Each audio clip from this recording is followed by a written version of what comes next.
कुंडल झलकाला, श्रवण में कुंडल झलकाला। नंद के आनंद नंद लाला, नंद के आनंद नाला। गगन सम अंग क्रांतिकारी, गगन सम अंग क्रांतिकारी। राधिका चमक रही आली, राधिका चमक रही आदि। लतन में ठाणे बनवाली, ठाणे बनवाली।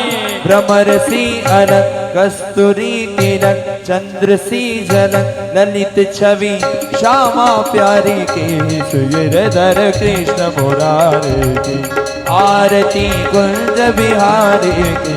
सुगिरधर कृष्ण मुरारी की।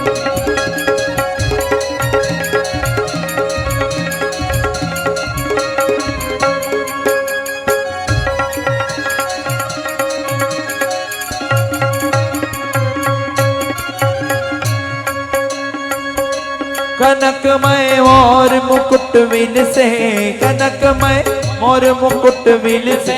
देवता दर्शन को तरसे, देवता दर्शन को तरसे। गगन सो सुमन राशि बरसे, गगन सो सुमन राशि बरसे।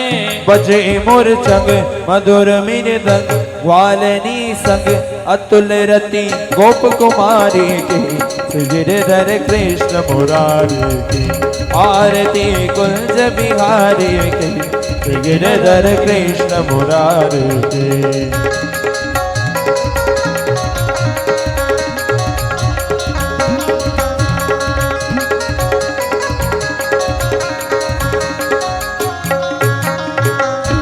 जहाँ से प्रकट भई गंगा, जहाँ से प्रकट भई गंगा। सकल मन हरिणि श्री गंगा, हरण श्री गंगा। स्मरण से होत मोह भंगा। बसी शिव शिव जटा के भी, हरे अध के चरण छवि श्री बनवारी के। गिरधर कृष्ण मुरारी की, आरती कुंज बिहारी के। गिरधर कृष्ण मुरारी।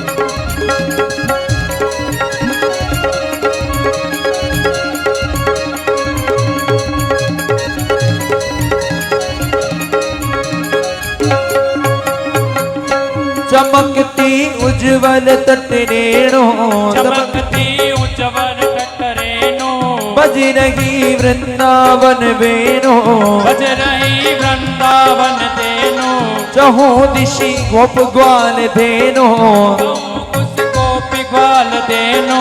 हसत मृद मद चांदनी जन, कटत भव फन तेन सुनो दीन दुखारी के। गिरधर कृष्ण मुरारी की, आरती कुंज बिहारी के। गिरधर कृष्ण मुरारी।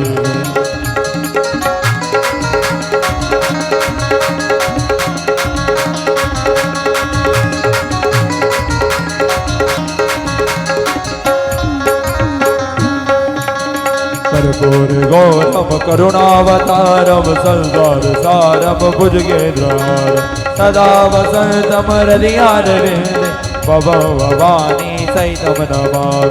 भवं भवानी सहितं नमामि। भवं भवानी।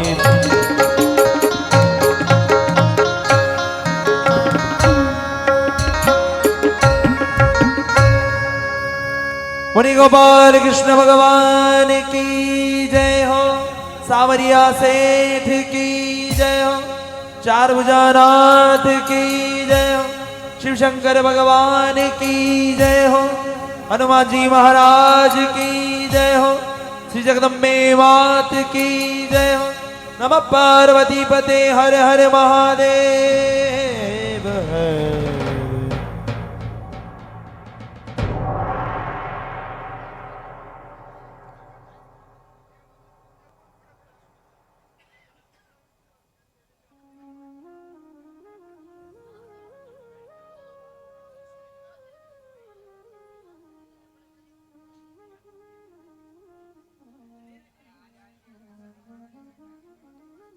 राम, श्री राम, राम।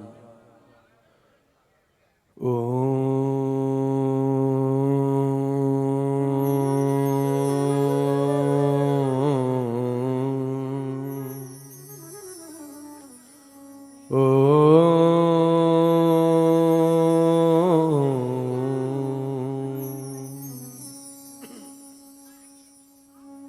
वसुदेवसुतं देवं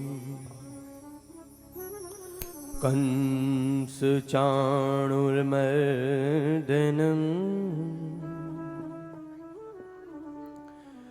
देवकी परमानन्दं कृष्णं वन्दे जगद्गुरुं।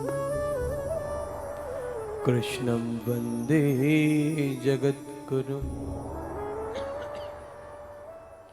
कृष्णं वन्दे जगद्गुरुं। नमो गोभ्य श्रीमतिभ्य सौरभेभ्य एव च। नमो ब्रह्मसुताभ्यश्च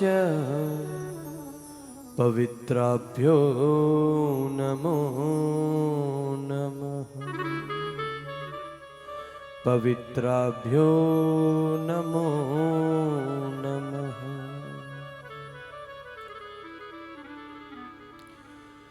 सर्वे भवन्तु सुखिनः, सर्वे सन्तु निरामया,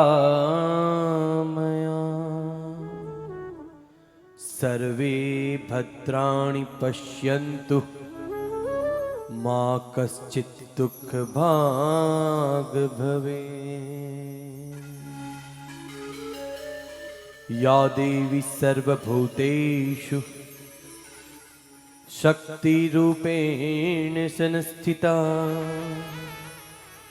नमस्तस्यै नमस्तस्यै नमस्तस्यै नमो नमः।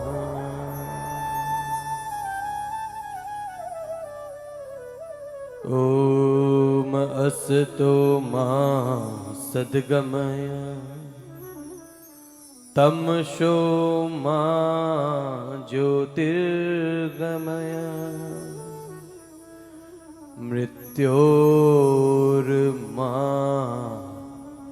अमृतं गमय। बोलिए सर्वदेवमयी गौ माता की जय हो। कृष्ण कन्हैया लाल की जय हो। राघवेंद्र सरकार की जय हो। चार भुजा नाथ की जय हो। गणेश जी महाराज की जय हो। बालाजी महाराज की जय हो। गौशाला धाम की जय हो। भारत माता की जय हो। धरती माता की जय हो। गंगा मैया की जय हो। नर्मदा मैया की जय हो। सरयू मैया की जय हो। भारतीय सत्य सनातन धर्म की जय हो। सत्य परंपरा की जय हो। समस्त ऋषि मुनियों की जय हो। समस्त साधु संतों की जय हो। ओम नमः पार्वती पते हर हर महादेव।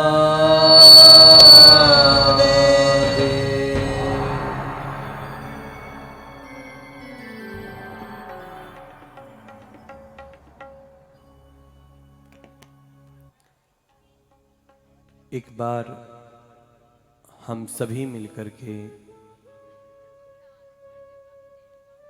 योगेश्वर भगवान श्री कृष्ण के श्री चरणों में प्रणाम करेंगे। गौ माता के श्री चरणों में प्रणाम है।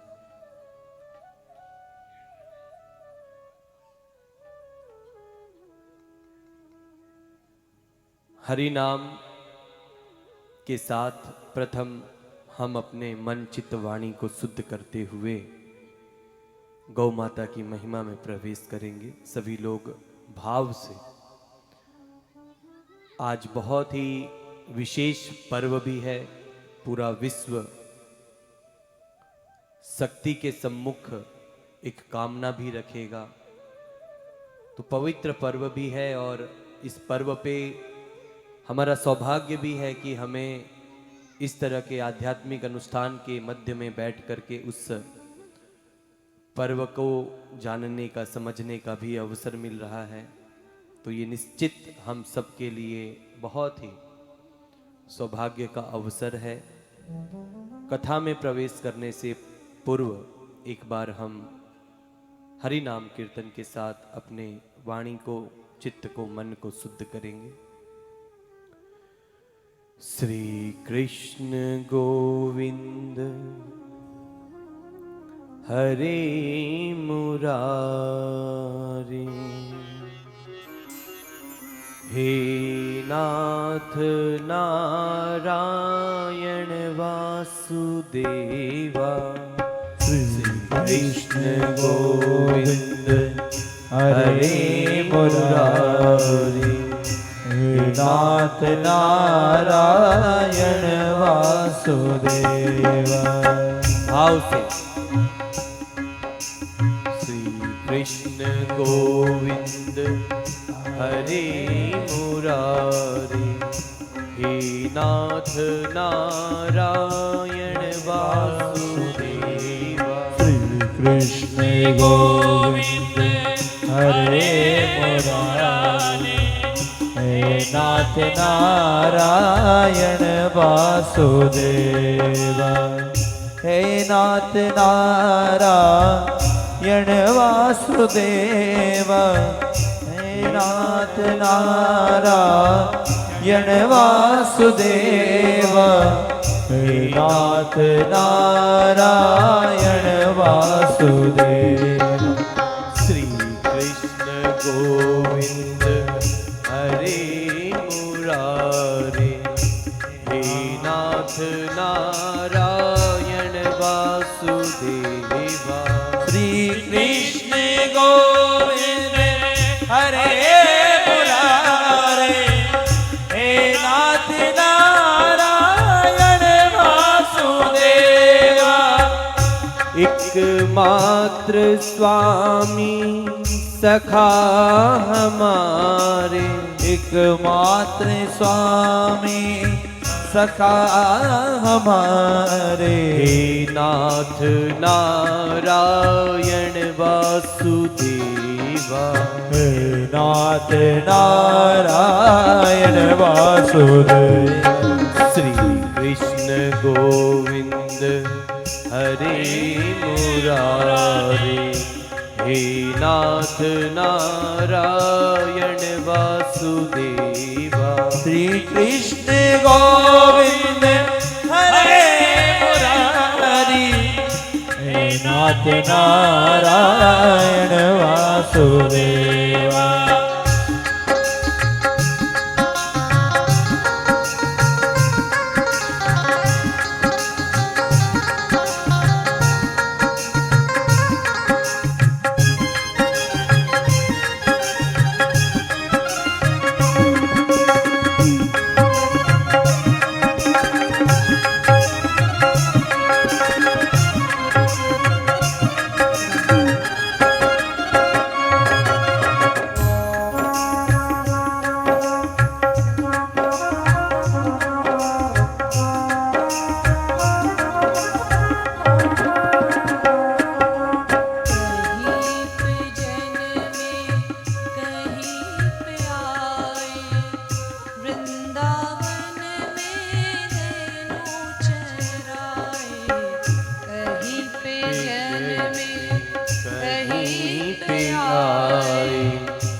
वृंदावन में गैया चराए। कृष्ण गोविंद हरे मुरारी, नाथ नारायण वासुदेवा। श्री कृष्ण गोविंद हरे मुरारी, नाथ नारायण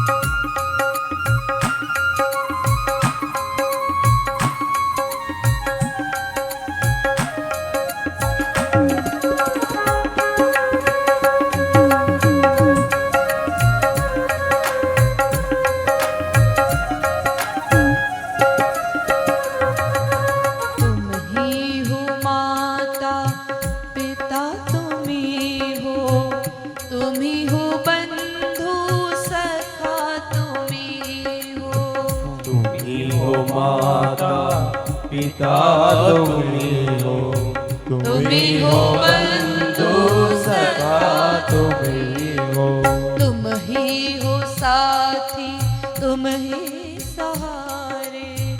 हे नाथ नारायण वासुदेवा, तुम ही हो साथी, तुम ही सहारे। हे नाथ नारायण वासुदेवा। श्री कृष्ण गोविंद हरे मुरारे, हे नाथ नारायण वासुदेवा। श्री कृष्ण गोविंद हरे मुरारे, हे नाथ नारायण वासुदेवा।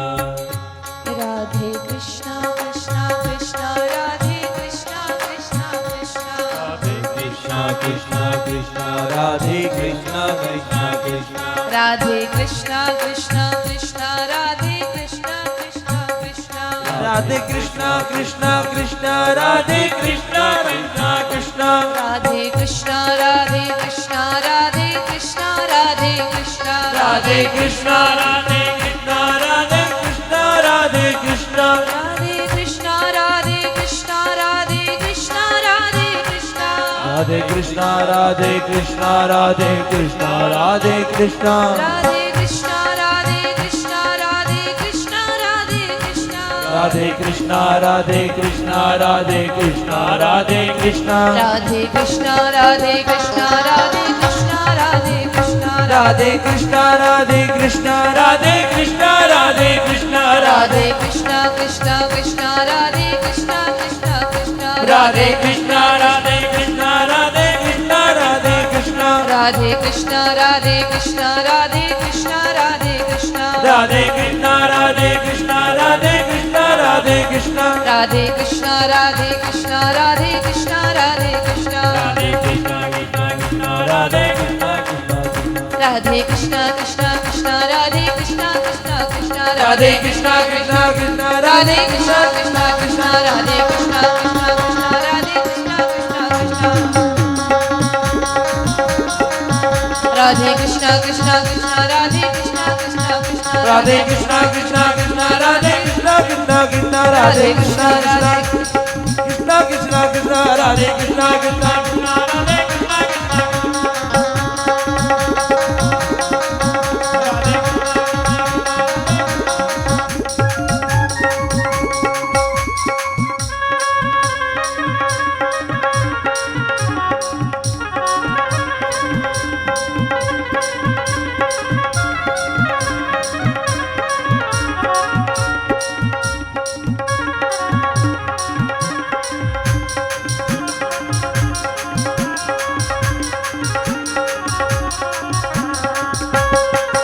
कृष्ण गोविंद हरे मुरारे, हे नाथ नारायण वासुदेवा। श्री कृष्ण गोविंद हरे मुरारे, हे नाथ नारायण वासुदेवा। श्री कृष्ण गोविंद हरे मुरारे, हे नाथ नारायण वासुदेवा। श्री कृष्ण गोविंद हरे मुरारे, हे नाथ नारायण वासुदेवा। हे नाथ नारायण वासुदेवा, हे नाथ नारायण वासुदेवा, हे नाथ नारायण वासुदेवा, हे नाथ नारायण वासुदेवा, हे नाथ नारायण वासुदेवा, हे नाथ नाथ नारायण वासुदेवा, नाथ नारायण।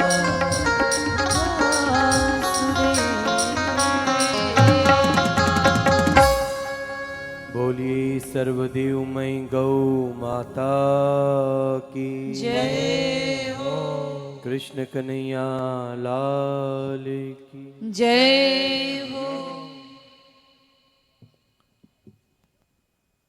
हम सभी बड़ी श्रद्धा के साथ भगवान की महिमा, कीर्ति, लीलाओं का गुणगान कर रहे हैं, सुन रहे हैं। देखिए, इस कली काल में लोग जिसे बहुत ही नकारात्मक दृष्टि से देखते हैं, ऐसी मान्यता भी है कि सतयुग की अपेक्षा, त्रेता युग की अपेक्षा, द्वापर युग की अपेक्षा कलयुग में सारी चीजें विपरीत होती हैं। इस युग में धर्म, अध्यात्म, सत्य, शुद्धता, पवित्रता, निश्चलता, सरलता, सादगी, ये सब बहुत कमजोर हो जाते हैं, क्योंकि ये युग बिल्कुल विपरीत युग है।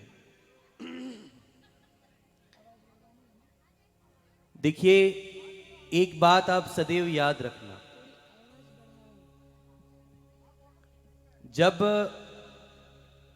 जीव कलयुग में अगर स्वयं को जानने का प्रयास करता है, स्वयं को समझने का प्रयास करता है,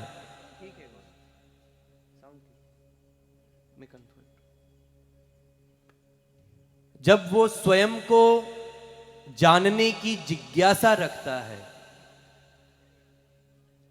और जब जिज्ञासा के वशीभूत होकर के वो स्वयं के जानने की पथ पर अग्रसर हो जाता है, तब उसके उस पथ पर कई सारे ऐसे बाधक शक्तियां आती हैं जो इस युग की प्रबल शक्तियां हैं।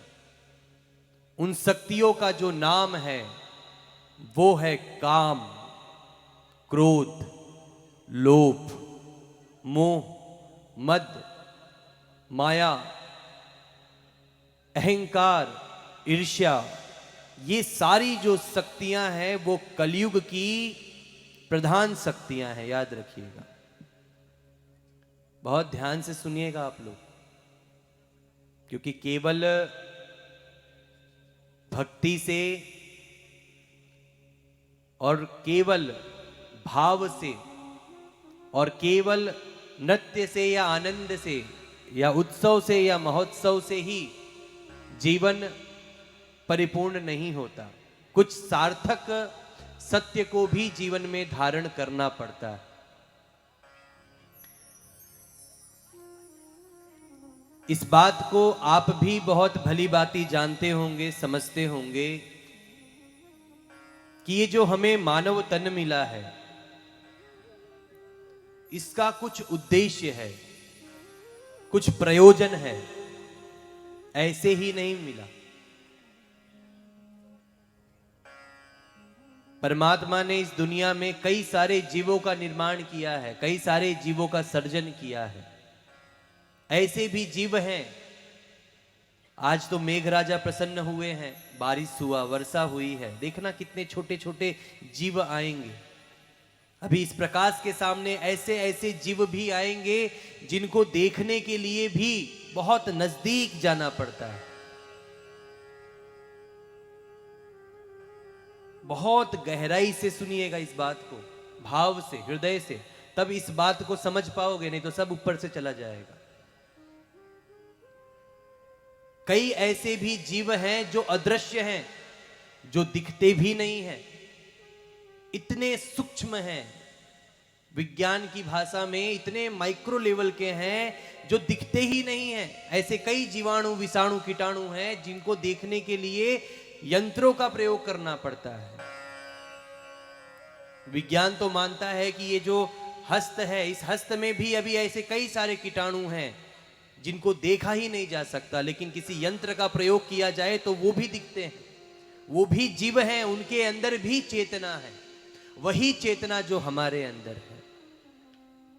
आप सोचिएगा, परमात्मा ने जो हमें बनाया है वो कितना विशेष बनाया है, और क्यों बनाया है ये जानना है।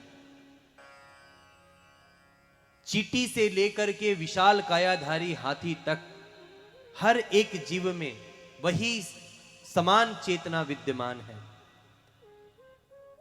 लेकिन ये जो 84 योनियां हैं, न जाने हम कितनी योनियों से भटकते आ रहे हैं।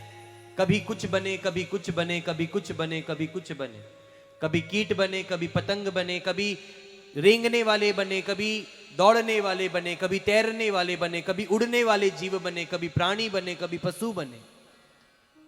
ये बहुत लंबी यात्रा से होते हुए ये मनुष्य नर्तन प्राप्त हुआ है, ऐसे ही नहीं हुआ, ध्यान रखना। अगर आपको मात्र ऐसे ही लग रहा हो कि बस ऐसे ही मिल गया ये मनुष्य तन, नहीं मिला।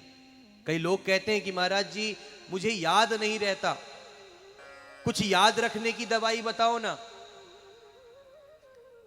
अच्छी बात है, स्मरण शक्ति तेज होनी चाहिए, लेकिन भगवान ने स्मरण शक्ति, याद शक्ति कमजोर क्यों रखी है पता है आपको? क्योंकि अगर सब कुछ याद आ जाएगा ना तो 2 मिनट भी हम नहीं जी पाएंगे। एक बात हृदय से विचार करो कि हमें तो बस उस समय से हमें हमारे मन पटल पर, हमारे स्मरण शक्ति में वो सारी छवियां रह जाती हैं जब से हम होश संभालते हैं, बोध संभालते हैं। उसके पहले का मनुष्य को क्या याद है? आपको पता है 9 माह तक जब शिशु गर्भ में होता है, उस 9 माह में कुछ ऐसे माह होते हैं जिस समय उसके अंदर वो सारी शक्तियां विद्यमान होती हैं। वो सुनता है, वो अनुभूति करता है, वो ग्रहण करता है, खाता है, पीता है। आपने कभी विचार किया कि 9 माह तक मां के गर्भ में जो शिशु रहता है वो किस कष्ट में रहता है? किस दुनिया में रहता है? क्या वो पल, वो क्षण आपको याद है? बताओ, किसी को याद है 9 महीने का वो समय जो गर्भ में बीता है? ऐसा कोई नहीं होगा जो बिना मां के गर्भ के इस संसार में आया हो, सामान्य जीव। हर मनुष्य को मां के गर्भ का सानिध्य लेना पड़ता है। लेकिन परमात्मा ने कितनी विशेष अनुकंपा की है कि हमें याद शक्ति भी केवल उतनी ही दी है जितना हम संभाल सके। अगर वो सारी चीजें स्मरण हो जाए ना कि हम 9 महीने गर्भ में कैसे थे, किस तरह से थे, इससे पहले हमारा क्या जन्म था, इससे पहले हम किस शरीर में थे, इससे पहले हम किस संस्कार में थे, इससे पहले हम किस देश में जन्मे, किसके पुत्र थे, किसके भाई थे, किसकी पुत्री थी, किसके बहू थे हम। ये सारी चीजें अगर स्मरण हो जाए, ये सारी चीजें अगर याद आने लगे तो मनुष्य जी नहीं सकता। लेकिन सनातन संस्कृति की जो योग साधना है उसके पास ऐसी भी विद्याएं हैं कि अगर हमारे शास्त्रों के द्वारा बतलाई गई योग विद्याओं के सानिध्य में रह करके हम अगर साधना करें, तप तपस्या करें, तो संभव है कि हम उन चीजों को भी जान सकते हैं, पहचान सकते हैं। हम कई जन्म पीछे भी जा सकते हैं, लेकिन वो तब आती है जब हमारी साधना बहुत बढ़ जाती है, जब हमारी योग्यता, हमारी पात्रता, हमारी दक्षता, हमारा सामर्थ्य बहुत, हमारी सारी चीजें उस चीज को झेलने के योग्य हो जाती है, तब वो शक्तियां जागृत होती हैं। सामान्य व्यक्तियों को, अगर सामान्य व्यक्ति में ये शक्तियां अगर जागृत हो जाए तो वो दो क्षण में पागल हो जाएगा, पता है आपको? 2 क्षण में अगर आपके और हमारे भीतर वो शक्ति विद्यमान हो जाए, अगर पीछे 20 जन्म का हमें सारी चीजें ज्ञात हो जाए कि हम 20 जन्म पहले क्या थे, हमने किसके साथ क्या किया, हमारे साथ किसने क्या किया, किन किन जन्मों में हमने कौन कौन से कर्म किए, किन किन जन्मों में हमने सदकर्म किए, किन किन जन्मों में हमने शुभ कर्म किए, किन किन जन्मों में हमने पाप कर्म किए, अगर ये हमें स्मरण हो जाए, याद हो जाए, जान जाए, तो सहज जीवन नहीं जी सकते। लेकिन जो योगी होते हैं, जो तपस्वी होते हैं, जो महापुरुष होते हैं, जो हमारे ऋषि मुनि थे, वो अपनी योग साधना से इन सारी चीजों को जानते थे, लेकिन जानने के बाद भी उनको बर्दाश्त करने की उनके पास शक्ति होती थी। उन सब स्मरण को याद रखने के बाद भी वो सहज आनंद में जीते थे, क्योंकि वो महापुरुष होते थे। ऐसे ही कई योनियों से गुजरते गुजरते गुजरते गुजरते गुजरते गुजरते गुजरते आज हम इस अंतिम नर्तन में आए हैं। और याद रखना, ये अंतिम अवस्था होती है मनुष्य का जीवन। इसके बाद या तो मुक्ति होती है या तो मोक्ष होता है। जीव शिव से मिल जाता है, जिसके हम अंश हैं उसी में समा जाते हैं, और या फिर अधोगति हो जाती है, नीचे गिर जाते हैं। और जब नीचे गिरते हैं तब स्थिति वही फिर घूमते रहते हैं।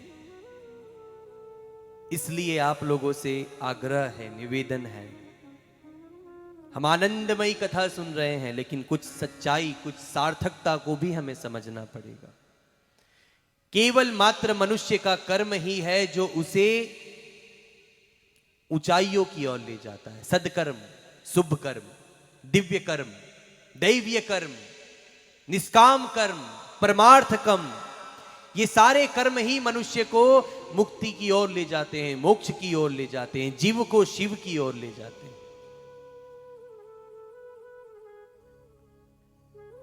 और याद रखना, आनंद तो उनके चरणों में ही है। जब तक ये जीवन है हमारे पास, तब तक सुख दुख बना रहेगा, तब तक सुख दुख बना रहेगा। याद रखना, कल कितने आराम से बैठे थे सब लोग, कितने आराम से बैठे थे, सब सूखा हुआ था। आज मेघराजा प्रसन्न हुए, मूसलाधार वर्षा हुई। आजकल तो मौसम का भी कोई अता पता नहीं है, जैसे इंसान के स्वभाव का अता पता नहीं। आज प्रकृति के साथ इतनी छेड़छाड़ कर दी है मनुष्यों ने कि गर्मी में ठंडी और ठंडी में वर्षा हो रही है। कल कितने आनंद से, सुख से बैठे थे, लेकिन आज धरती गीली हो गई है, हो गई ना। तो वो कल जो सुख था वो आज उतना सुख नहीं मिल पा रहा। फिर भी कार्यकर्ताओं ने आप लोगों के लिए इतनी सुंदर व्यवस्था कर दी। सुख की बात हो रही है, सुख है तो दुख भी होगा। याद रखना, कल सुख भोगा था, आज सुख कम हो गया, शायद कल बिल्कुल ही खत्म हो जाए। अभी मेघराजा प्रसन्न हो जाएं, इतनी तेज मूसलाधार बारिश प्रारंभ हो जाए कि आप आधे इधर भागो, आप आधे उधर भागो। होगा कि नहीं होगा? सुख है तो दुख भी है। अगर सुख की कामना है तो याद रखना, सुख के बिल्कुल पीछे दुख खड़ा रहता है। बहुत ध्यान से सुनना, सुख के बिल्कुल पीछे दुख खड़ा होता है। सुख की कामना मनुष्य के जीवन के पहले दिन से ही प्रारंभ हो जाती है। बच्चा जन्म लेता है ना, तो वो रुदन करता है। जन्म लेने से ही वो रुदन करता है। क्यों? क्योंकि उसको उसी क्षण से सुख की कामना हो जाती है। जैसे जैसे वो बड़ा होता है, जैसे जैसे उसका पथ, उसका मार्ग आगे बढ़ता है, उसकी जरूरतें, आवश्यकताएं, सुख की सूचियां बहुत लंबी होती जाती है। जब वो शिशु होता है तो मां की गोद की सुख की कामना करता है। जब उसे नीचे छोड़ देते हैं, जब वो बच्चा अपने घुटनों पे चलता है तो वो रोता है। जैसे ही माँ उसे अपने गोद से, अपने छाती से लगाती है, वो चुप हो जाता है, क्योंकि उसे वहां सुख मिलता है।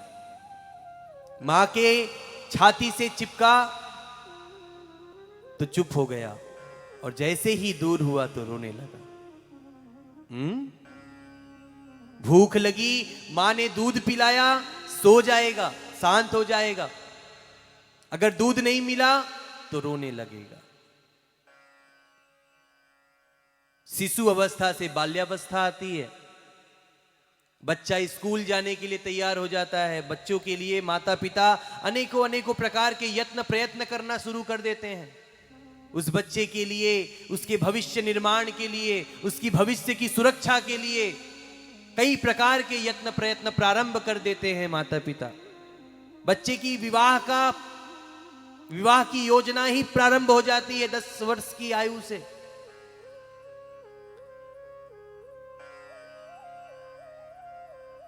बच्चा जब स्कूल जाता है तो बच्चा सोचता है कि अब मैं स्कूल जा रहा हूं, पढ़ूंगा, सीखूंगा, अध्ययन करूंगा। उस विद्या अध्ययन में उसे सुख मिलता है, और जैसे ही वो फेल हो जाता है तो उसे दुख होता है। यात्रा और आगे बढ़ती है, युवा बन जाता है, विवाह का समय आता है। फिर वो सोचता है कि एक बहुत अच्छी कन्या मुझे मिले। पुत्र के माता पिता सोचते हैं कि बहुत अच्छी मुझे बहू की प्राप्ति हो। पुत्री की माता पिता सोचते हैं कि बहुत अच्छे दामाद की प्राप्ति हो। विवाह करवाते हैं, अगर क्योंकि सब माता पिता चाहते हैं कि हमारे बच्चे बड़े हों और हम उनके बच्चों को देखें, उनके बच्चों को भी गोद में खिलाएं, क्योंकि उससे उनको सुख मिलता है। बहुत ध्यान से सुनना, तब आप ये सुख और दुख के अंतर को समझ पाओगे।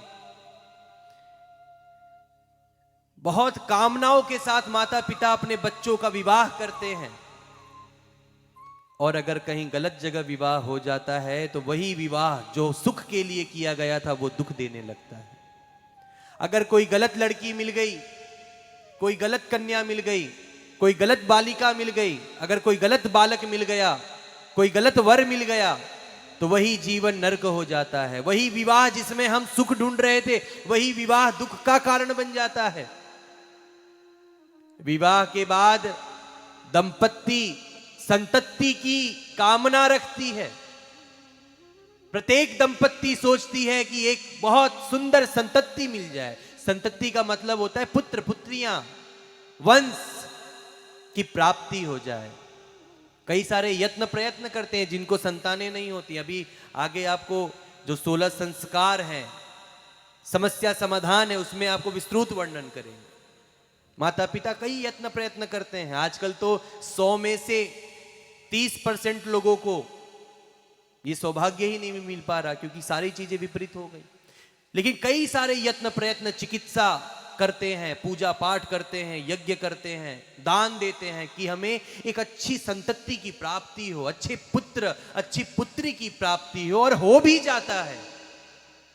और अगर बड़ा होकर के वो नालायक निकला, अयोग्य निकला, अपात्र निकला, दुष्ट वृत्ति का निकला, कृतज्ञ निकला, माता पिता के विपरीत संवेदना न उसके अंदर रही, तो वही संतति जिसको सुख के लिए चाहते थे, वही पुत्र पुत्री दुख का कारण बन जाते हैं।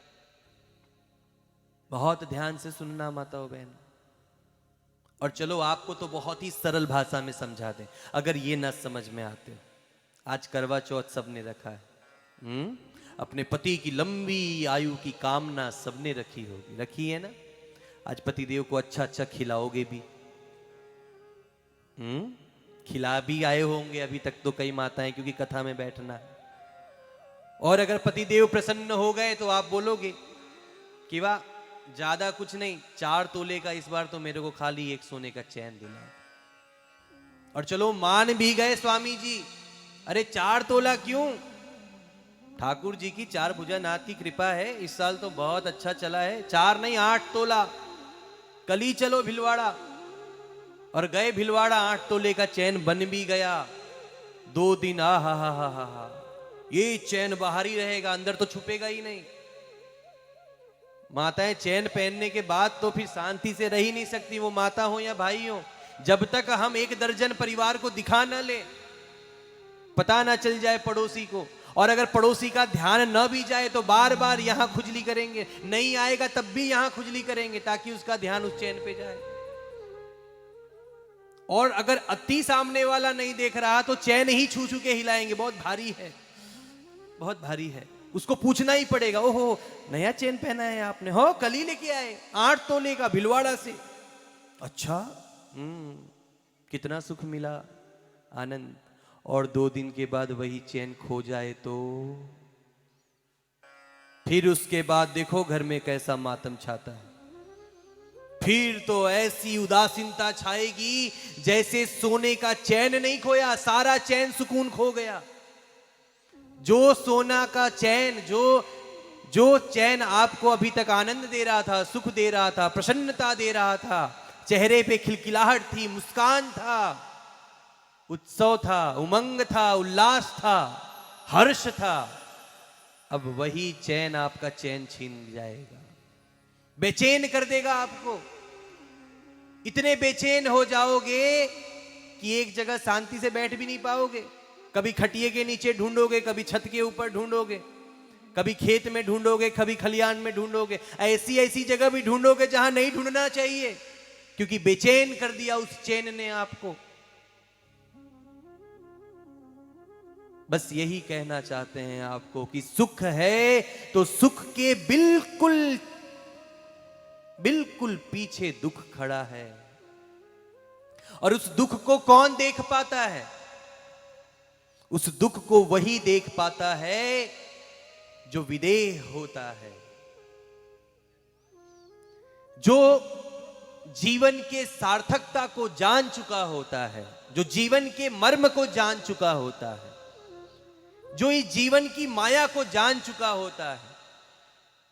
बिना सत्य पथगामी हुए, बिना भगवान के चरणों में समर्पित हुए, बिना ग्रंथ शास्त्रों के सानिध्य में गए आप इस जीवन की लीलाओं को नहीं जान पाओगे। याद रखना भाइयों बहन, हमारे बुजुर्ग बैठे हैं, कभी ये जवान थे मेरी तरह, इनकी भी दाढ़ियां काली होंगी मेरी तरह, आज सबकी सफेद हो गई।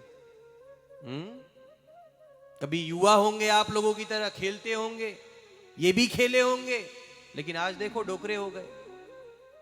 अभी कुछ दिन के बाद राम नाम सत्य भी होगा, ये सत्य है, स्वीकारना पड़ेगा, अकाट्य है, इसको नकारा नहीं जा सकता। जो जन्मा है वो मृत्यु को प्राप्त होगा, इसे प्रेम से स्वीकारो, प्रसन्नता से स्वीकारो, या दुखी होकर के स्वीकार लो, स्वीकारना पड़ेगा। जो जन्मा है वो मरेगा, फिर वो चाहे राजा हो या रंक, वो गंभीर हो या अमीर हो या गरीब हो, ऊंचा हो या नीचा हो, गोरा हो या काला हो, ऊंचे घराने का हो या नीचे घराने का हो, काजू का, बादाम का, 56 भोग का भोजन करता हो, या चाहे सूखी रूखी खाता हो, फटा पहनता हो या मखमल पहनता हो, सबको एक दिन मिट्टी में मिल जाना है। ये शाश्वत सत्य है, स्वीकारना पड़ेगा। मृत्यु ही तो हम भूल गए, इसीलिए तो आज ही दुर्गति हो गई हमारी।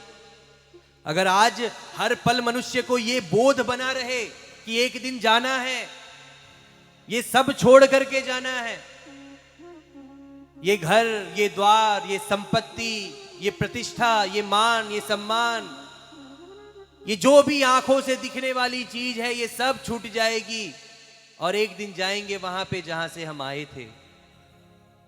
तो कम से कम जहां जाना है उस एड्रेस को तो जान लो। कहां जाओगे? किसी को पता है कहां जाओगे? कहां से आए हो? आने और जाने का एड्रेस कभी जानने का प्रयास किया भीतर से कि भाई आए कहां से और जाएंगे कहां? कैसे आए और कैसे जाएं? कभी ये जिज्ञासा नहीं आई, कभी भीतर से तड़प जागृत नहीं हुई। मछली को देखा है आपने जो पानी में रहती? किसने किसने देखा है? हाथ खड़े करो। कैसे देख लिया भाई मछली आप लोगों ने? गड़बड़ तो नहीं करते कुछ? देखते ही हो ना, और तो कुछ नहीं करते। मछली को जल से निकालना कभी देखना।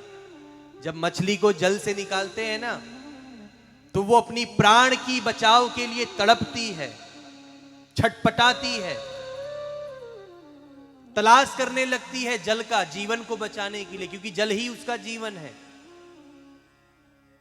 वो जल के बिना एक पल भी नहीं रह सकती। वो तड़पने लगती है, छटपटाने लगती है, बेचैन हो जाती है।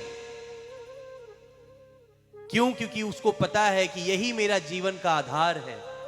वो मछली जान चुकी है कि यही मेरे जीवन का आधार है, यही मेरा जीवन है, यही मेरा मूल है। वो मछली जान चुकी है, लेकिन मनुष्य भूल चुका है। मनुष्य भूल चुका है कि उसका मूल क्या है। पत्तियों को तो सेव रहा है, पत्तियों को तो पाल रहा है, डालियों को, शाखाओं को संभाल रहा है, लेकिन जड़ को भूला बैठा है। आप देखते हो विशाल वृक्ष जो बहुत बड़े बड़े पेड़ होते हैं, हमें बाहर से वही दिखता है जो ऊपर होता है, लेकिन जो उसका जड़ होता है, जिस जड़ के कारण वो टिका है, वो जड़ हमें इस आंखों से नहीं दिखता, क्योंकि वो जड़ भीतर होता है। उसको तो महसूस किया जाता है। वैसे ही ये जो हमारे जीवन का जो मूल आधार है, जो हमारा अस्तित्व है और जो हमारे अस्तित्व का कारण है, और हम जिसके अंश हैं, हम जिसके अंश हैं, अगर आपको सही शब्दों में समझाऊं तो ये पेन है। देखो आप ध्यान से, ये पेन है ना, ये इसका ढक्कन है। ये दो अलग अलग हो गए। अब ये अधूरा है इस ढक्कन के बिना, और ये ढक्कन अधूरा है इस पेन के बिना।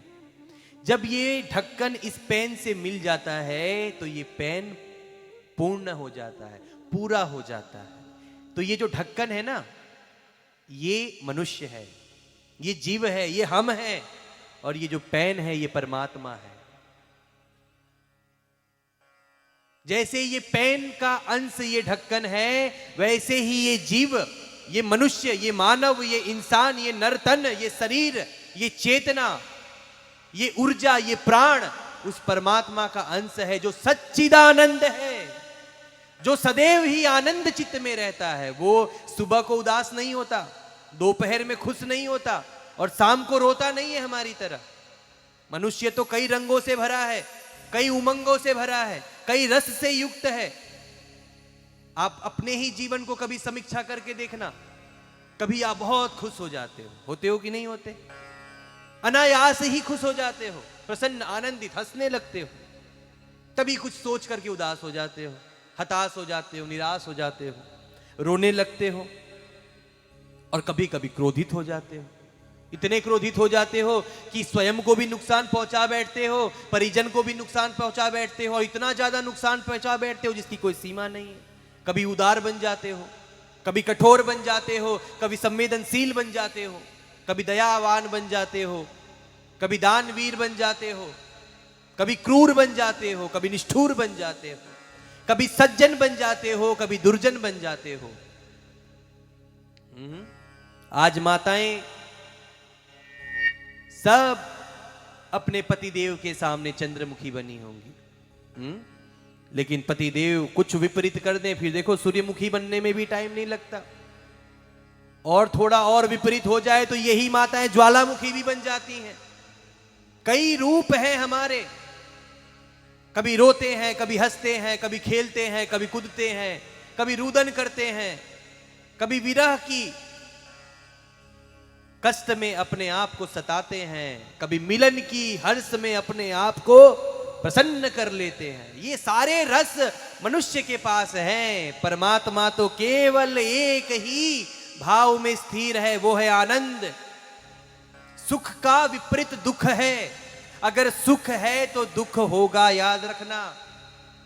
अगर सुख है तो दुख होगा। अगर सोने का चैन खरीदा है तो एक दिन ये बिक भी जाएगा, खो भी जाएगा, नष्ट भी हो जाएगा, जल भी जाएगा, गल भी जाएगा। जो कुछ दिख रहा है इस आंख से, ये चर्म चक्षु से जो चीज दिख रहा है, ये नश्वर है, एक दिन बना है तो नष्ट हो जाएगा। आज सुख दे रहा है, कल दुख देगा, लेकिन आनंद जो है वो सदैव है, निरंतर है, सतत है, वो कभी खत्म नहीं होता। और उस भाव में केवल जीता है सच्चिदानंद, जिसके हम अंश हैं, जिसके हम अंश हैं। हर मनुष्य सुख की कामना कर रहा है। आज बहुत ध्यान से सुनना, हर मनुष्य सुख की कामना कर रहा है। ऐसा कोई नहीं है जिसे सुख नहीं चाहिए। हर कोई सुख ढूंढ रहा है कहीं भी।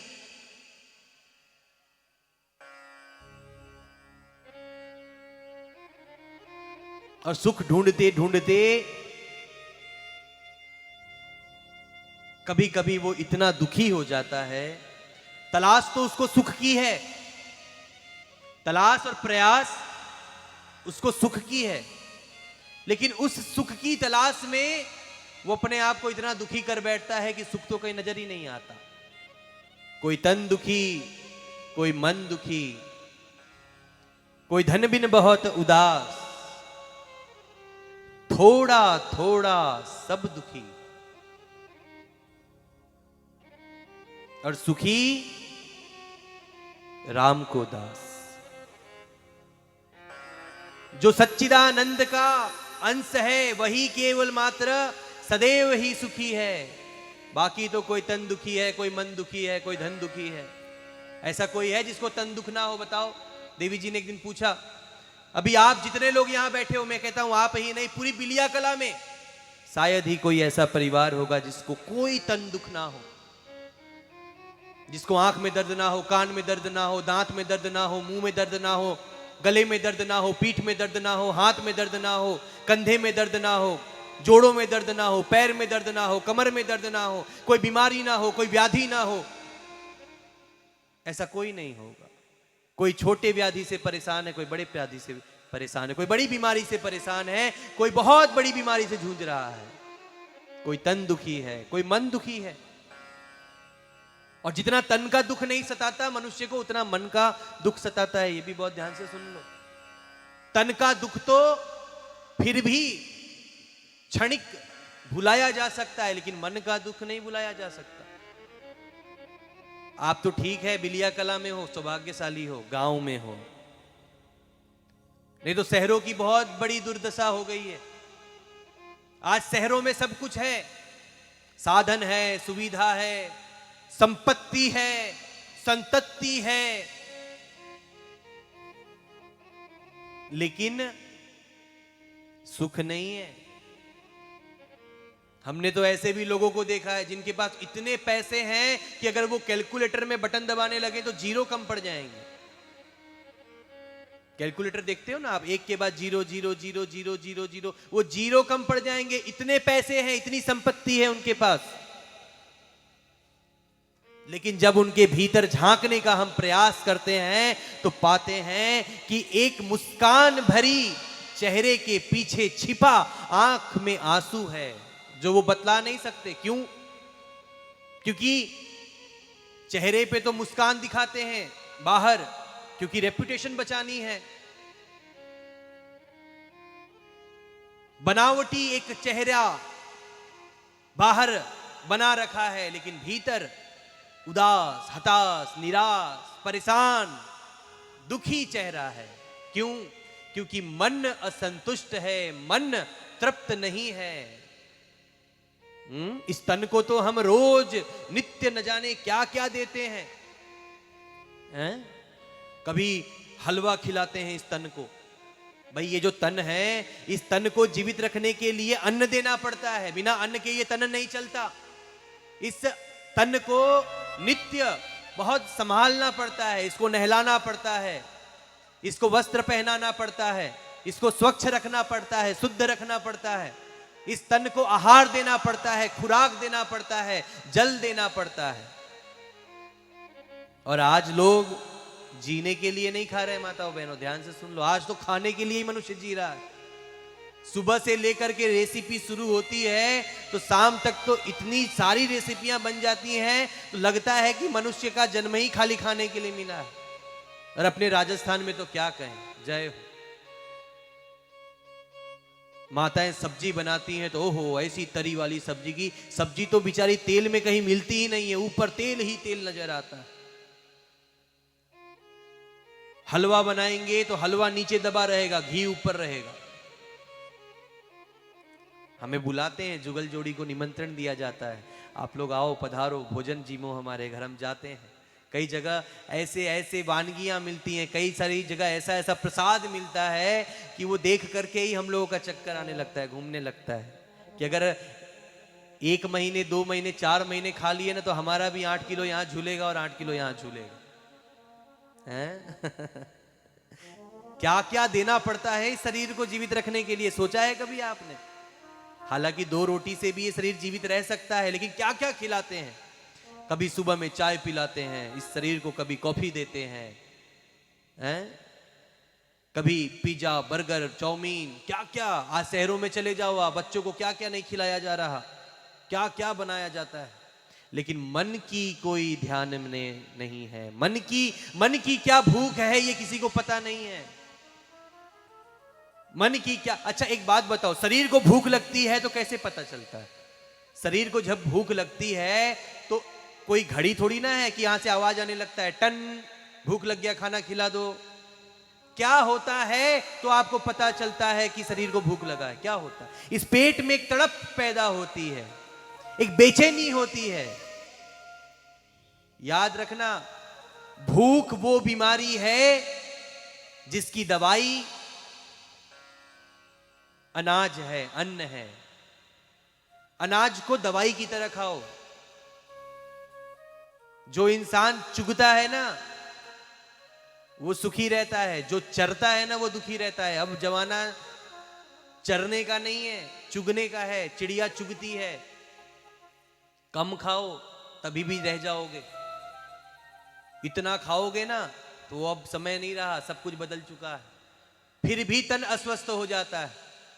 तो जब भूख लगती है इस शरीर को तो तड़प होता है और तुरंत हम उस शरीर को भूख का पोषण दे देते हैं। लेकिन ये जो मन है ये भी तो कुछ मांगता है।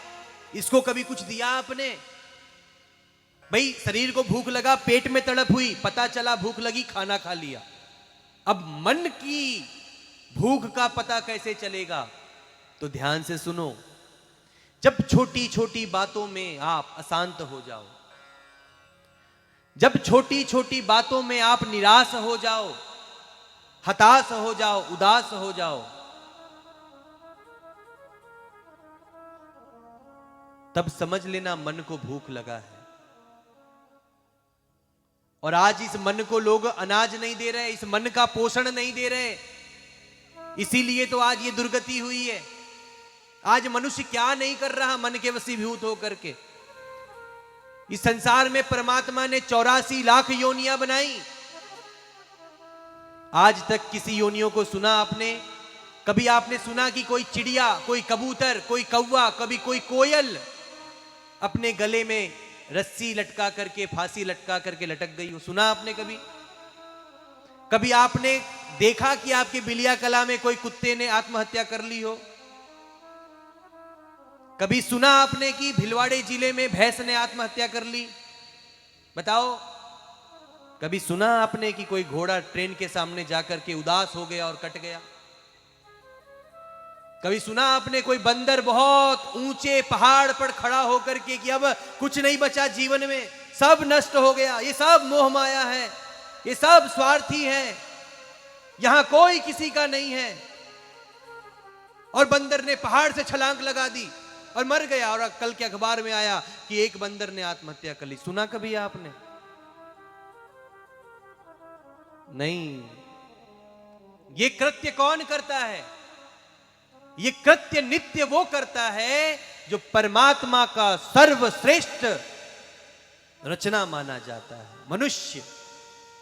मनुष्य करता है। और आज ऐसे ऐसे लोग ये कृत्य करते हुए पाए जा रहे हैं जिनके पास वो सारी चीज है जिस चीज की तलाश में भारत की 90% आबादी दौड़ती है। याद रखना, अगर धन ही सब कुछ होता तो ये अरबपति, खरबपति, करोड़पति आत्महत्या नहीं करते। इसका मतलब ये है कि पैसा सब कुछ नहीं है। आए दिन टीवियों में आप देखते हो, कभी किसी कलाकार ने, कभी किसी पत्रकार ने, कभी किसी राजनेता ने आत्महत्या कर ली। क्यों? चिंतन करो बहुत गहराई से, बहुत गहराई से चिंतन करना, ये जीवन का आधार है, याद रखना। क्यों? क्योंकि मन का खुराक उसने अपने आप को नहीं दिया। तन को तो प्रसन्न कर लिया, तन को संतुष्ट कर लिया, तन को तृप्त कर लिया, तन को विकसित कर लिया, तन तो बाहर से बिल्कुल सुंदर है, हष्ट पृष्ठ है, काया सुंदर है, लेकिन मन अंदर से बीमार है, उदास है, भूखा है, प्यासा है, अतृप्त है। उस मन को नहीं दिया कुछ, तभी तो ये सारी चीजें हो रही हैं। नहीं तो ये बहुत गहराई वाली बात है, चिंतन की बात है कि केवल मात्र मनुष्य ही क्यों आज ये सब कृत्य कर रहा है। कोई कुएं में कूद जाता है, कोई पहाड़ से कूद जाता है, कोई ट्रेन के सामने आ जाता है, कोई पंखे पे लटक जाता है, कोई आग लगा लेता है, कोई जहर खा लेता है। क्यों? क्योंकि मनुष्य ने सिर्फ एक तरफा विकास किया है खुद का। या तो कोई शरीर को ही संभाल रहा है, या तो कोई किसी चीज को संभाल रहा है, या तो कोई किसी चीज को संभाल रहा है। जब तक मनुष्य का सर्वांगीण विकास नहीं होगा, याद रखना, जब तक मनुष्य का सर्वांगीण विकास नहीं होगा तब तक वह मनुष्य सुखी नहीं हो सकता। सर्वांगीण विकास का अर्थ होता है जिस जिस चीज को जिस जिस चीज की जरूरत है वो चीज उसको देना। सब्जी बनाते हो ना, अगर सब्जी में खाली नमक ही नमक डाल दो तो सब्जी अच्छी लगेगी? बताओ। आप लोगों को तो यही भाषा समझानी पड़ेगी, क्योंकि सब्जी वाली भाषा जल्दी समझ में आ जाती है। या खाली मिर्च ही मिर्च डाल दो तो सब्जी अच्छी लगेगी? बताओ, सब्जी कब अच्छी लगती है? कब अच्छी लगती है बताओ? एक दिन हमारे रंजीत भैया ने बहुत अच्छी सब्जी खिलाई हमको। सब्जी कब अच्छी लगती है? जब हम उस सब्जी में जितनी जिस चीज की जरूरत है उतनी ही वो चीज डालते हैं। जितना नमक चाहिए उतना नमक डाला, जितना मिर्च चाहिए उतना मिर्च डाला, जितना हल्दी चाहिए उतनी हल्दी डाली। देखो, मुझे तो नहीं आता बनाना, लेकिन इतना तो पता है कि जितनी जरूरत है उतनी ही अगर चीज डालेंगे तो वो स्वादिष्ट बनेगी। ऐसे ही ये मनुष्य का जीवन है। इस मनुष्य के जीवन को जिन जिन चीजों की आवश्यकता है वो चीज उसको प्रदान करेंगे तो ये जो जीवन है वो आपको रस देगा। ये जीवन को जीने में आपको रस मिलेगा। और जब वो सारी चीजें नहीं दोगे तो यही जीवन नीरस हो जाएगा, याद रखना। और जब जीवन नीरस हो जाता है, निरर्थक हो जाता है, अर्थहीन हो जाता है, उद्देश्यहीन हो जाता है, लक्ष्यहीन हो जाता है, आनंदहीन हो जाता है, सुख से विमुख हो जाता है, तो यही मनुष्य फिर वही कृत्य करता है। यहां से कूद जाऊं, वहां डूब जाऊं, ये कर लूं, वो कर लूं। उदासीनता उसको घेर लेती है, नकारात्मकता उसको चारों ओर से घेर लेती है। तो ये तन का खुराक है भोजन, और मन का खुराक क्या है? तो मन का खुराक है भज गोविंदम, भज गोविंदम, भज गोविंदम मूढ़मते।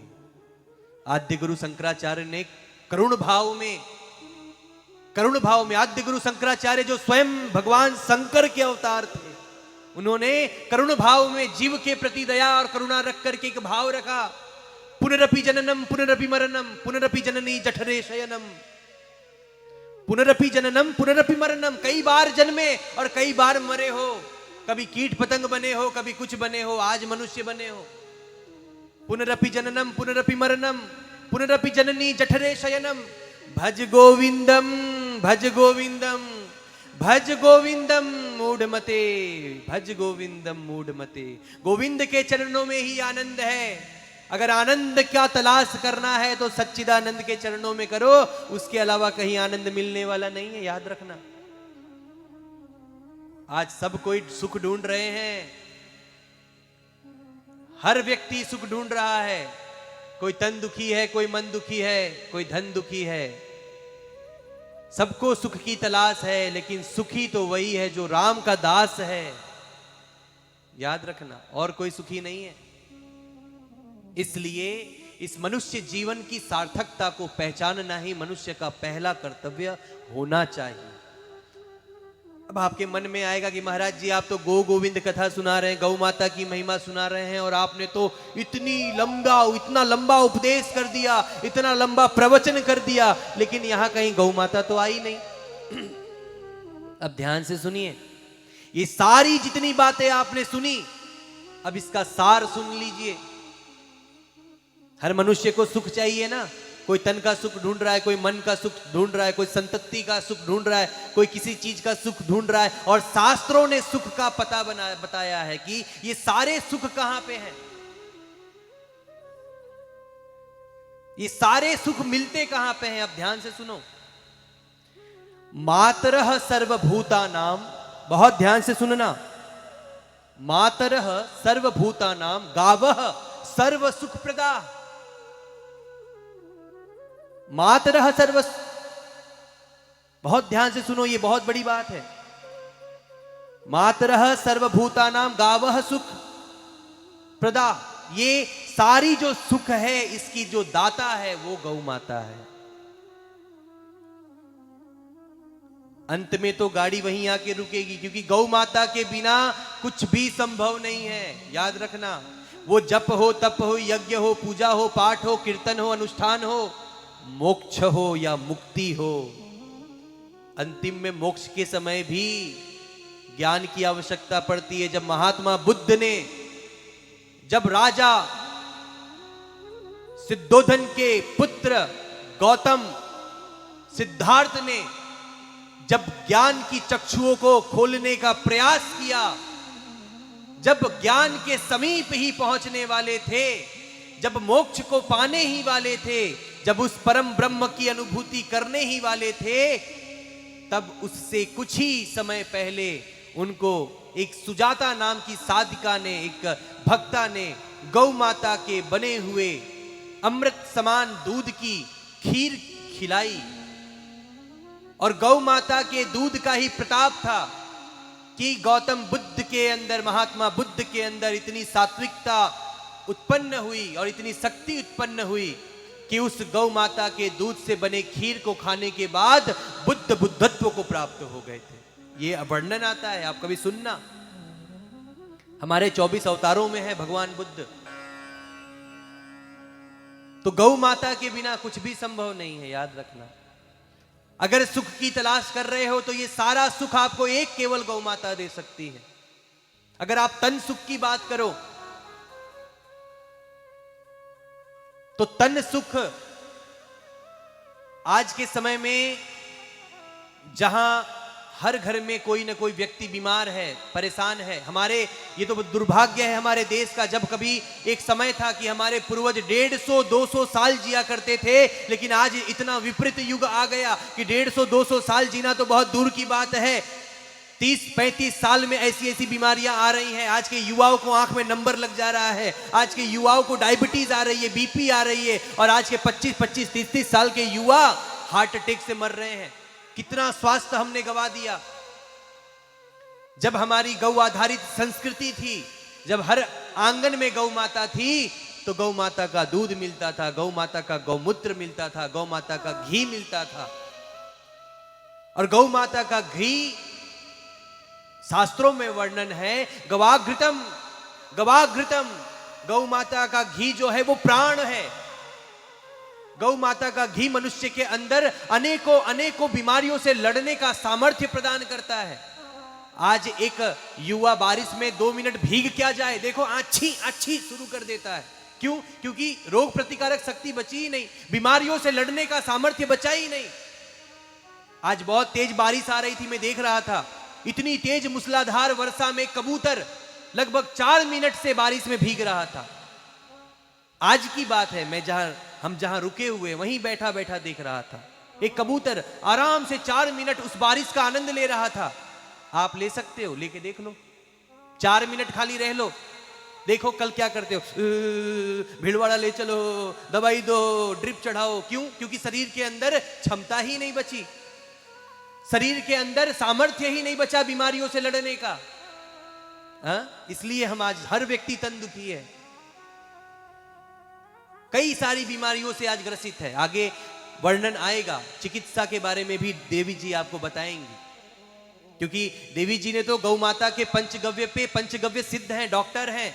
गौ माता की कृपा से आपने गौ माता के गव्यों से मनुष्य की जितनी भी बीमारियां होती हैं, बाल से लेकर के नाखून तक, समस्त बीमारियों का समाधान गौ माता के गव्य आयुर्वेद से जाना है। आगे आप लोग को उसका वर्णन आएगा। तो तन सुख भी देने का काम गौ माता करती है। मन सुख, मन को क्या चाहिए? मन को भक्ति चाहिए, मन को सात्विकता चाहिए, मन को शुद्धता चाहिए, मन को निर्मलता चाहिए, मन को सत्य चाहिए।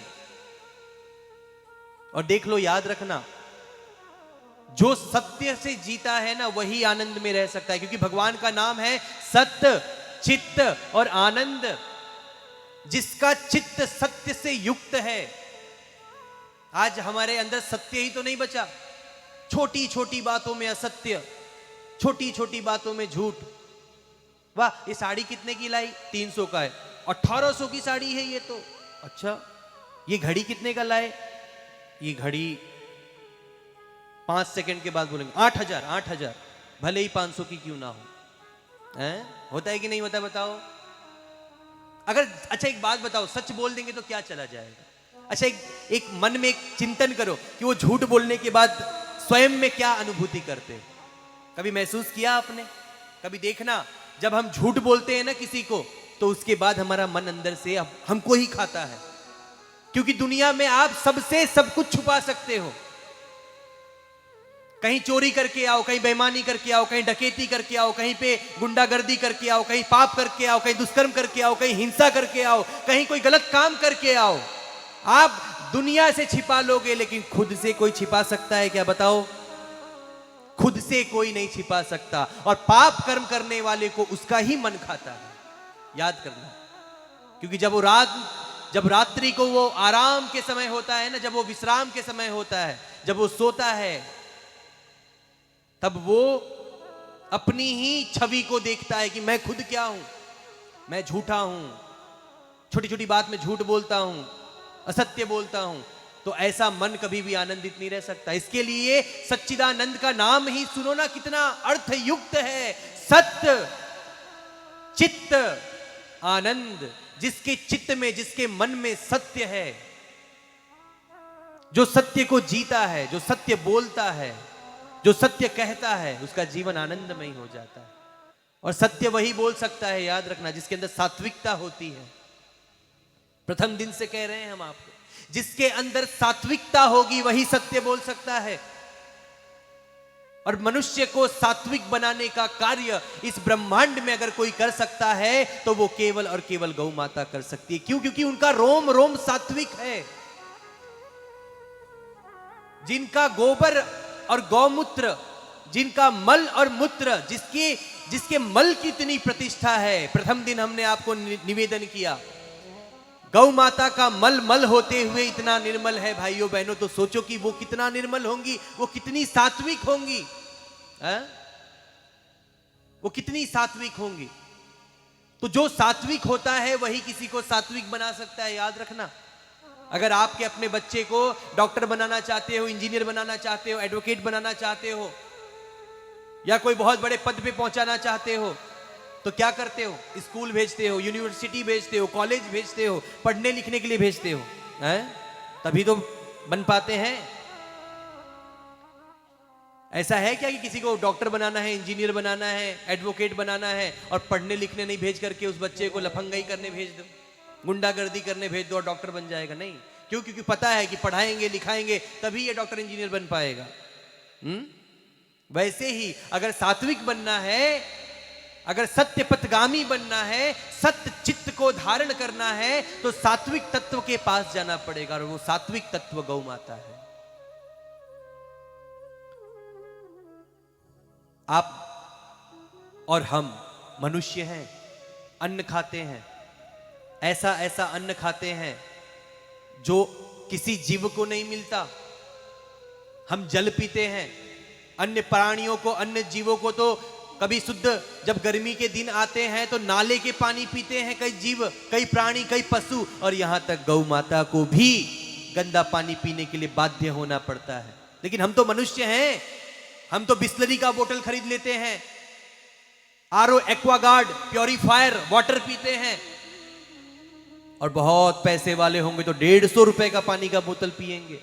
और हमने तो कई जगह ऐसा भी देखा कि 500, 1000 रुपए। और आए एक दिन सोशल मीडिया के माध्यम से जानने को मिला कि एक अभिनेता है, एक फिल्मकार है जिसका पानी का बोतल आता है 25,000 रुपए का। अब भगवान जाने वो सीधा क्या ब्रह्मा जी उसके बोतल में पानी भरते हैं, कहां से पानी आता है वो समझ में नहीं आता। ऐसा ऐसा पानी ये मनुष्य पीता है। अन्न 40 रुपया किलो वाला चावल, 100 रुपया किलो वाला चावल हम खाते हैं, ऑर्गेनिक सब्जियां खाते हैं, क्या क्या नहीं खाते हैं, दूध दही मावा घी, क्या क्या नहीं खाते हैं, क्या क्या नहीं खाते हैं। मनुष्य तन देखो, इतना सब कुछ देने के बाद भी प्रकृति से ऑक्सीजन लेता है, शुद्ध वायु लेता है। चारों तरफ जो ये मां प्रकृति ने हमारे लिए प्राण वायु छोड़ रखा है, हम श्वास के माध्यम से शुद्ध वायु को खींचते हैं। जो मनुष्य सबसे सर्वश्रेष्ठ माना जाता है, जिसके पास मुक्ति का सामर्थ्य है, शक्ति का सामर्थ्य है, भक्ति का सामर्थ्य है, भगवान का दर्शन का सामर्थ्य है, वो नित्य पवित्र वायु ग्रहण करता है, श्वास के माध्यम से ऑक्सीजन लेता है और छोड़ता क्या है। भाई यहां तो पढ़े लिखे बच्चे भी बैठे हैं, क्वालिफाइड हैं, जो 4 किताब आज की अंग्रेजी का किताब पढ़ जाते हैं ना, उनको आध्यात्मिक बातें समझ में नहीं आती जब तक साइंस की कसौटी पर कोई चीज फिट ना कर दी जाए।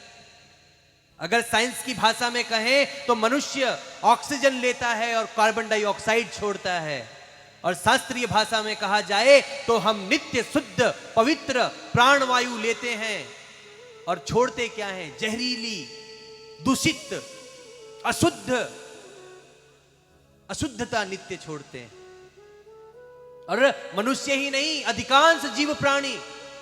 लेकिन बात गौ माता की कीजिए, एकमात्र गौ माता है सनातन संस्कृति की आधार, एकमात्र गौ माता है इस ब्रह्मांड में जो नित्य शुद्ध वायु तो लेती ही है। अगर उन्हें आप प्रदूषित वातावरण में भी रख दो, दूषित वातावरण में भी रख दो, पॉल्यूशन वाले वातावरण में भी रख दो, जहां चारों तरफ पॉल्यूशन है, जहां धुआं है, जहां प्रदूषण चारों तरफ विद्यमान, अगर ऐसी जगह पे भी रख दो तो वो गौ माता जो ग्रहण करती हैं, उसके बाद उस चीज को उससे कई गुना ज्यादा शुद्ध करके ऑक्सीजन ही लेती है और ऑक्सीजन ही छोड़ती है। इसलिए भी हमारे सनातन संस्कृति में गौ माता को पूजनीय माना गया है। कई लोग पूछते हैं ना कि भाई गौ माता ही क्यों पूजनीय है और कोई क्यों पूजनीय नहीं है। वो इसलिए पूजनीय है क्योंकि उनके सारे गुण हर जीव से अलग हैं। कई लोग पूछते हैं कि भैया आप लोग पीपल की पूजा क्यों करते हैं। कई लोग देखना जब 4 किताब पढ़ जाएंगे तो भूलेंगे कि अरे ये तो सब पाखंड है, अंधविश्वास है, ये सब ब्लाइंड बिलीव है, ये सब गलत मान्यताएं हैं, ये लोग भटके हुए लोग हैं, मूर्ख हैं, अज्ञानी हैं, अबोध हैं, पीपल की पूजा करते हैं। बताओ, हंसते हैं लोग। आज से 10 साल पहले तक लोग हंसते थे, इंडियन इज इडियट, ऐसा लोग कहते थे बाहर के। लेकिन अभी ये कोरोना काल में इस कोरोना वायरस ने, एक ऐसा वायरस जिसका कोई ना आकार ना प्रकार ना दिखाओ, जो आंख से भी नहीं दिखता, ऐसा वायरस जो आंख से भी नहीं दिखता, लेकिन जिस विज्ञान को अपने आप पे अहंकार हो गया था, जिस साइंस को अपने आप पे बहुत अहंकार हो गया था कि हम आकाश में पहुंच गए, हम चंद्र तक पहुंच गए, हम ग्रहों तक पहुंच गए, हमने बड़े बड़े मिसाइल बना लिए, हम मंगल पे पहुंच गए, न जाने कहां कहां पहुंच गए, हम तो ये कर सकते हैं, वो कर सकते हैं, न जाने क्या क्या कर सकते हैं। इसी साइंस को, इसी विज्ञान को, इस एक छोटे से वायरस ने पूरे विश्व के विज्ञान को कई महीनों तक घुटने टेकने के लिए मजबूर कर दिया कि नहीं कर दिया, बताओ। हर चीज की दवाइयां बन गई, मलेरिया की दवाई बन गई, इसकी दवाई बन गई, उसकी दवाई बन गई। कोरोना वायरस जो आया, 8 महीने तक पूरे विश्व का विज्ञान सर पे हाथ रख करके बैठ गया, न जाने कहां से आया, क्या है इसका स्वरूप, क्या है इसका आकार, क्या है। ऐसी दुर्दशा हुई कि लोग ऑक्सीजन का बोतल कोई कंधे पे लेके घूम रहा है, कोई अपने घर का पूरा बैंक बैलेंस खत्म करके 50 बोतल अपने घर में भरवा लिया ऑक्सीजन।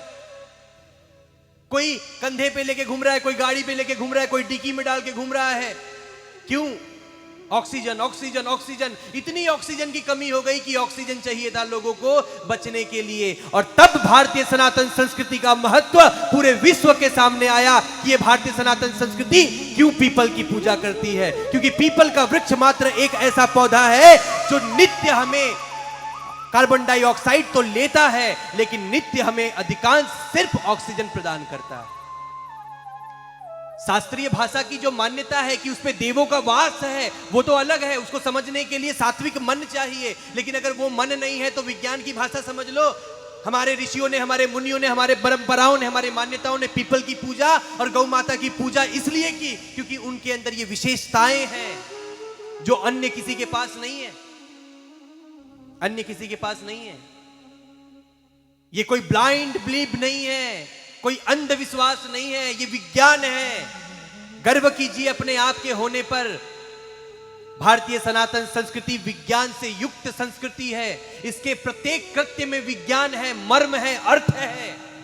निराधार कोई चीज नहीं है, हर चीज के पीछे कुछ ना कुछ है।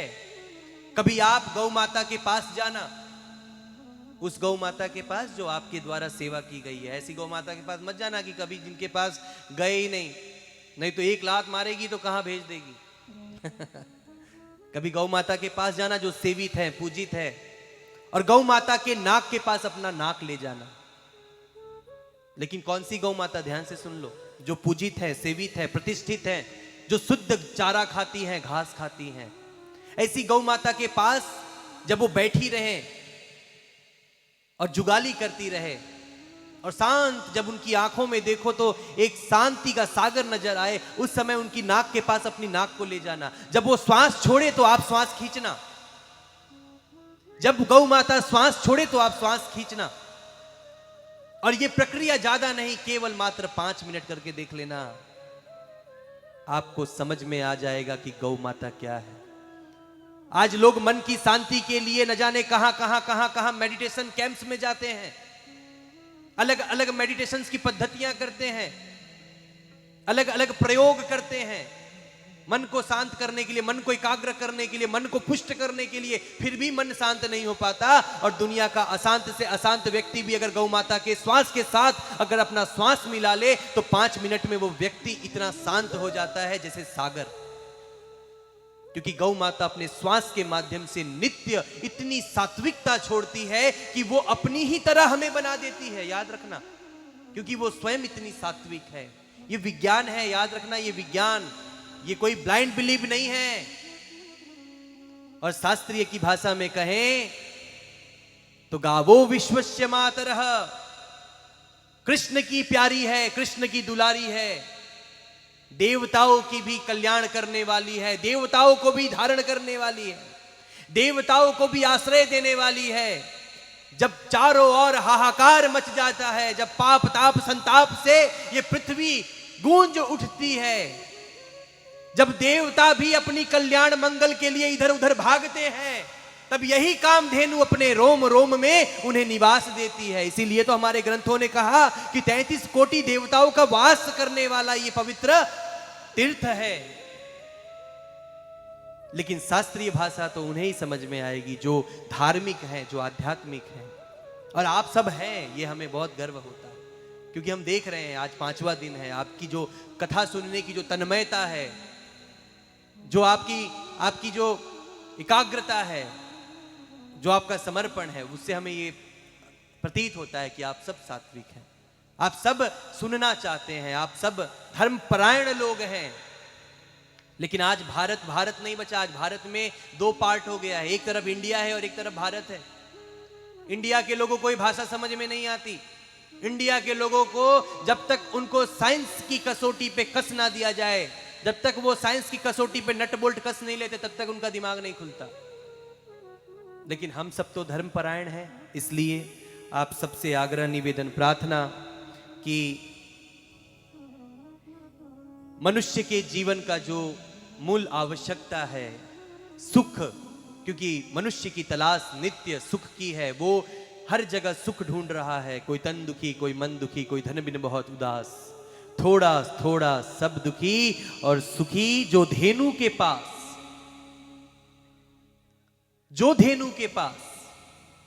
राम को दास तो है ही, और राम को देने वाली भी कौन है? अगर माता कौशल्या ने गौ माता के दूध से बनी हुई खीर को अगर सेवन न किया होता, राजा दिलीप की कथा आगे आएगी, अगर राजा दिलीप ने माता नंदिनी की कृपा को ना पाया होता तो राजा दिलीप के कुल में न रघु आते, और न रघु आते तो न राजा दशरथ आते, और न राजा दशरथ आते तो न हमारे राम आते। राम भी देन माता धेनु के ही हैं। तो कोई तन दुखी, कोई मन दुखी, कोई धन बिन बहुत उदास, थोड़ा थोड़ा सब दुखी, और सुखी केवल वो जो धेनु के पास, जो काम धेनु के पास है, वो सुखी है भाइयों बहनों, क्योंकि ये सब सुख प्रदान करने वाली है। मातरः सर्व भूतानाम गावः सर्व सुख प्रदा, सभी सुख को प्रदान करने वाली गौ माता है, इसलिए इस गौ माता को सामान्य मत समझिए। तो एक बहुत सुंदर भाव के साथ गौ माता की मातृत्व भाव की वंदना, उसके बाद हम देवी जी से आग्रह करेंगे, फिर आप मायरा कथा सुनेंगे। तो एक बार बहुत भाव से गौ माता के प्रति वात्सल्य भाव लाते हुए, कारुण्य भाव लाते हुए, सेवा का भाव लाते हुए, गौ माता के अंग अंग को स्मरण करते हुए, उनकी आंखों का, उनके स्वरूप का, उनके गलकंबल का ध्यान करते हुए एक बार इस भाव में हम प्रवेश करेंगे। तू कितनी अच्छी है, तू कितनी भोली है, प्यारी प्यारी है गौ माँ, गौ माँ, गौ माँ, गौ माँ। कितनी अच्छी है, तो कितनी भोली है, प्यारी प्यारी है गौ माँ,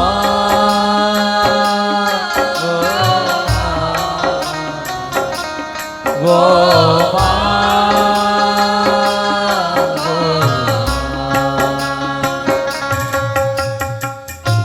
भाव से गौ माता के प्रति वत्स बन करके एक बार इस भाव में डूब करके देखिए, क्योंकि केवल एकमात्र संसार में ऐसी माँ है जिसकी ममता की कोई सीमा नहीं है, जिसकी ममता अपार है, अनंत है, असीम है, अथाह है। ऐसी ममतामयी माँ के प्रति एक बार वत्स और पुत्र बन करके भाव से इस भजन के अंदर डूबी।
चरणों में सारे तीर्थ साजे, वेद पुराण बतावे। चरणों में सारे तीर्थ साजे, वेद पुराण बतावे। कृष्ण दुलारी है, जग से प्यारी है, कृष्ण दुलारी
सूखा वन से खाया, रूखा सूखा वन से खाया, रूखा सूखा वन से खाया, अमृत जैसा दूध पिलाया, तन मन स्वस्थ बनाया, अमृत जैसा दूध पिलाया, तन मन स्वस्थ बनाया। कितनी सुंदर है, कितनी शीतल है, कितनी सुंदर है, कितने शीतल है, प्यारी प्यारी है वो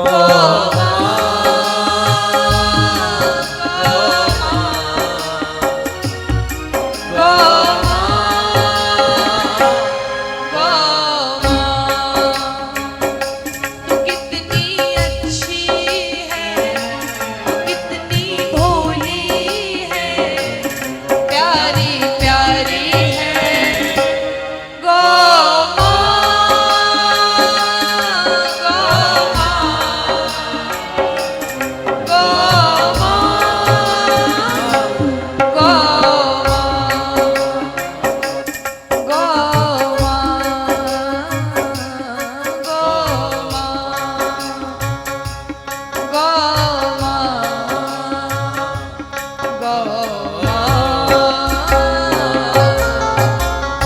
बोली सर्वदेवमयी गौ माता की जय।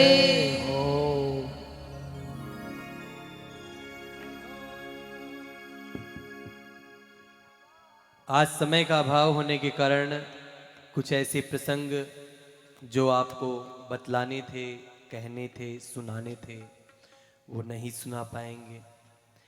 गौ कथा, गौ माता की महिमा सागर के समान है, इतनी असीम है कि उसके लिए समय का अभाव हो जाता है। लेकिन हम दो धाराओं को श्रवण कर रहे हैं, गो गोविंद कथा और साथ में भक्ति की गाथा नानी बाई का मायरा।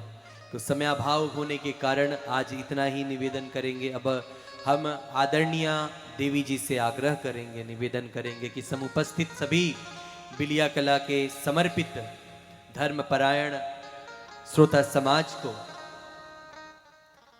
भक्ति से युक्त कथा मायरा श्रवण करवाने की कृपा करें, अनुकंपा करें, ये आग्रह निवेदन।